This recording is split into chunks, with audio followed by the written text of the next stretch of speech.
മഹാരാഷ്ട്രയിൽ ആരായിരിക്കും?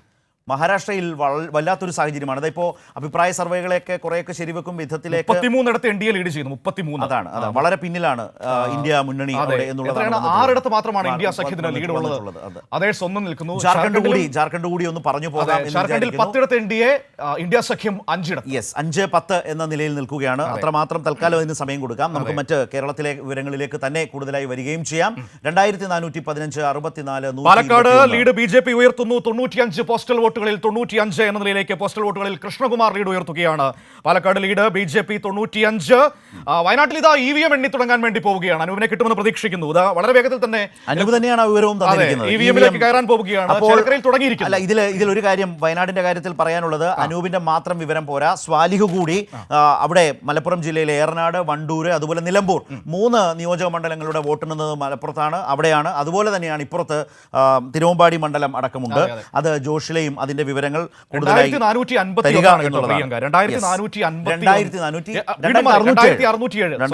ഗ്രൂപ്പിൽ വന്നു നേരെ 2607 എത്തിയിരിക്കുന്നു. ലീഡ് ഈ ഘട്ടത്തിൽ 11,000-ഓളം പോസ്റ്റൽ വോട്ടുകളാണ് നേരത്തെ പറഞ്ഞതുപോലെ വയനാട്ടിലുള്ളത്. EVM എണ്ണി തുടങ്ങാൻ വേണ്ടി പോവുകയാണ്. പാലക്കാട് കൃഷ്ണകുമാർ 95 വോട്ടുകൾക്ക് ലീഡ് ചെയ്യുന്നു. ഇതാ UR പ്രദീപ് 121 ലീഡ് വർദ്ധിപ്പിച്ചിരിക്കുന്നു എന്നതാണ് ചേലക്കരയിൽ ഏറ്റവും കൗതുകകരമായ ഒരു ആധിപത്യം നമുക്ക് കാണാൻ കഴിയുന്നത്. മേൽക്കൈ നിലനിർത്തുന്നു LDF. അവിടെ കഴിഞ്ഞ തെരഞ്ഞെടുപ്പുകളിലൊക്കെ ഉണ്ടാക്കിയ മേൽക്കൈ ഇത്തവണയും പോസ്റ്റൽ വോട്ടുകളിൽ നിലനിർത്താൻ കഴിഞ്ഞിരിക്കുന്നു എന്നതാണ് ആദ്യഘട്ട ട്രെൻഡ് നമുക്ക് ചേലക്കരയിൽ നിന്നും പറയാൻ കഴിയുന്നത്.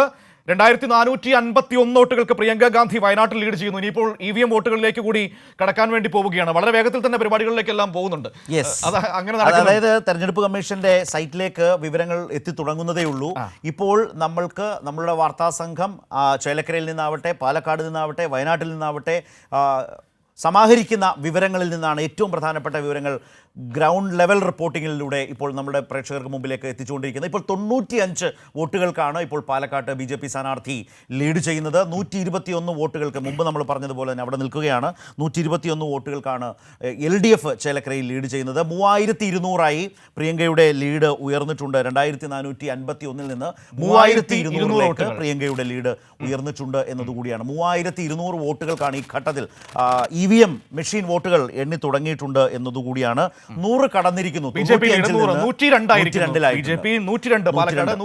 എത്തിയിരിക്കുന്നു. ചേലക്കരയിൽ 121 LDF സ്ഥാനാർത്ഥി പ്രദീപ്. BJPയെ സംബന്ധിച്ച് അത് വളരെ വളരെ പ്രധാനപ്പെട്ടതാണ്. കാരണം ശക്തമായ ത്രികോണ മത്സരം നടക്കുന്ന ഒരു 152 ചേലക്കരയിൽ 152 ചേലക്കരയിൽ 152ലേക്ക് UR പ്രദീപ് എത്തുന്നു. ചേലക്കരയിൽ 152 152ലേക്ക് ചേലക്കരയിൽ ലീഡ് ഉയർത്തുന്നു. 3312 പ്രിയങ്കയുടെ ലീഡ് 102, കൃഷ്ണകുമാറിന്റെ ലീഡ്, പ്രദീപിന്റെ ലീഡ് 152 ചേലക്കര നിൽക്കുന്നു. അതുപോലെ തന്നെ BJPയുടെ ലീഡ് 100 കടന്നിരിക്കുന്നു. 102 എന്നുള്ളതാണ്. ഞാൻ അതാണ് പറഞ്ഞത്, ത്രികോണ മത്സരം നടക്കുന്ന ഒരു മണ്ഡലത്തിൽ തുടക്കം മുതൽ തപാൽ വോട്ടുകളുടെ കാര്യത്തിൽ BJPക്ക് ആ ലീഡ് നിലനിർത്താൻ കഴിഞ്ഞിരിക്കുന്നു എന്നുള്ളതാണ്. നിലവിൽ അതൊരു UDF സിറ്റിംഗ് സീറ്റാണ്.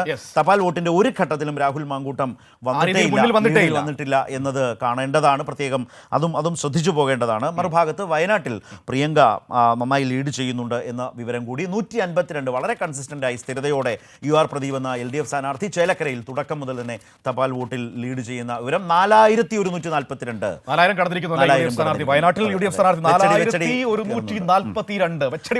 അതിനനുസരിച്ച് തന്നെ നമുക്ക് EVM എണ്ണി തുടങ്ങുന്ന ഒരു ഘട്ടത്തിൽ ഓരോ റൗണ്ടിലും നമുക്ക് വയനാടിന്റെ വിവരങ്ങൾ ആ രൂപത്തിൽ തന്നെ കാണാവുന്നത് കൂടിയാണ്. പ്രിയങ്കയുടെ സ്ഥാനാർത്ഥിത്വം കൊണ്ട് ദേശീയ തലത്തിൽ ശ്രദ്ധിക്കപ്പെട്ട വയനാടിന്റെ ഉപതെരഞ്ഞെടുപ്പിൽ പ്രിയങ്ക തപാൽ വോട്ടിൽ ആ ഒരു മേധാവിത്വം മേൽക്കൈ കാത്തു സൂക്ഷിച്ചിട്ടുണ്ട് എന്നത് തന്നെയാണ്. 4142. അപ്പുറത്ത് BJP 127ലേക്ക് മാറിയിരിക്കുന്നു. ലീഡ് കൂട്ടുന്നു 127ലേക്ക് മാറുന്നു. മറുഭാഗത്ത് ചേലക്കര വളരെ വ്യക്തമായി തന്നെ 152. ഏതാണ്ട് തപാൽ വോട്ടുകൾ രണ്ടിടത്തും അവസാനിക്കാറായിട്ടുണ്ടാവും. 900-ൽ പരം തപാൽ വോട്ടുകൾ മാത്രമാണ് പാലക്കാടുള്ളത്. 1000-ൽ പരം 1418 തപാൽ വോട്ടുകളാണുള്ളത് ചേലക്കരയിലുള്ളത്. ഈ രണ്ടിടത്തും 127, 152 ശ്രദ്ധിക്കേണ്ട കാര്യമെന്നാണ്. BJP തപാൽ വോട്ടിൽ അവർക്കൊരു ലീഡ് വളരെ കൃത്യമായി നിലനിർത്തി തുടക്കം മുതൽ പോകുന്നു. അതുതന്നെയാണ് ചേലക്കരയിൽ LDFും നേടിയിട്ടുള്ളത് എന്നത് കാണണം. പ്രിയങ്കയുടെ ലീഡ് ഈ പറഞ്ഞതുപോലെ തന്നെയാണ്. 4000 കടന്ന് മുന്നോട്ട് പോവുകയാണ്. 127 എന്നുള്ളതാണ് ഇപ്പോൾ കൃഷ്ണകുമാറിന്റെ ലീഡ് 152 എന്നതിൽ തന്നെ നിൽക്കുകയാണ് ഇപ്പോൾ. ഏതായാലും ചേലക്കരയിൽ ഏതായാലും അവിടെ വോട്ടെണ്ണി തുടങ്ങിയിട്ടുണ്ട് എന്ന വിവരം നമ്മുടെ മുമ്പിലേക്ക് വന്നിട്ടുണ്ട്. വരവൂർ പഞ്ചായത്താണ് അവിടെ ആദ്യം എണ്ണുന്നത്. സൂചനകളൊന്നും വന്നിട്ടില്ല. പക്ഷേ മിനിറ്റുകൾ മതി. ഒരു റൗണ്ട് എന്ന് പറഞ്ഞാൽ മിനിറ്റുകൾ കൊണ്ട് അവസാനിക്കും. ഓരോ മെഷീനും ടേബിളുകളിലേക്ക് ഓരോ റൗണ്ടിലേക്കും സജ്ജീകരിച്ചിട്ടുള്ള ടേബിളുകളിലേക്ക് എത്തിക്കുമ്പോൾ തന്നെ അവിടെ നിന്ന് മിനിറ്റുകൾ കൊണ്ട് തന്നെ ആ മെഷീനിലെ വോട്ടുകളാകെ എണ്ണി അവിടെയുള്ള ചേലക്കര 210 വോട്ടിലേക്ക് ലീഡ് ഉയർത്തുന്നു. ചേലക്കരയിൽ 210 ആകുന്നു. BJP 127. പാലക്കാട് UDF സ്ഥാനാർത്ഥി 4142 ആണ്. വയനാട്ടിൽ പ്രിയങ്ക ഗാന്ധിയുടെ